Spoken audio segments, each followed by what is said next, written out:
First Nations TV, your news first.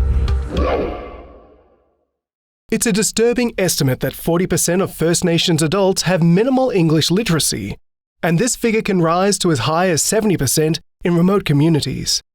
Efforts and funding to close this gap in literacy, numeracy and digital skills was announced in Darwin recently by federal and territory ministers and members, including Brendan O'Connor, Minister for Skills and Training, and Senator Malarndirri McCarthy. I'd like to acknowledge that it's NAIDOC Week, a beautiful week in the Australian calendar, but also a time to acknowledge our elders. It's wonderful to be able to have our Federal Minister for Skills and Training, Brendan O'Connor, here with us on Larrakia country.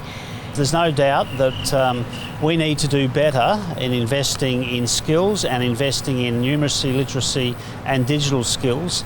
Now, this announcement of $436 million is for across the country on foundation skills. A large part of that will go to Indigenous communities, and what we believe, and we've also realised through the pilot programs that exist across the country, we need to make sure that these programs are community-led in order to allow that local engagement, local decision-making and local ownership, because that is the best way to ensure that people have the skills they need to have a decent life. This announcement is about closing the gap in the skills area, and as a result of that, if successful, it will help close the gap in the employment attainment area.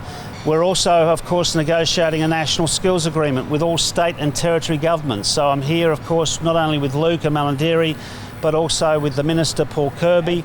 And I think today's announcement really does highlight the understanding of the federal government and the commitment that it's almost a needs-based funding for Indigenous people, that foundation skills is a big problem through the nation, but it is a much bigger problem through our remote communities. And I think today is an example. It's an example of where we've come to in skills, preparing young people in particular for the skills of the future, but preparing everyone in the workforce, doesn't matter whether Aboriginal or non-Aboriginal, for the jobs in a quickly evolving job landscape. You need to be able to have good numeracy, good literacy, and you need to be able to operate in a digital world. And that's what the funding that the Minister has announced today, in cooperation with the NT Government, will see a lift in those foundation skills that will mean better employment opportunities for all Territorians into the future. First Nations TV, your news first.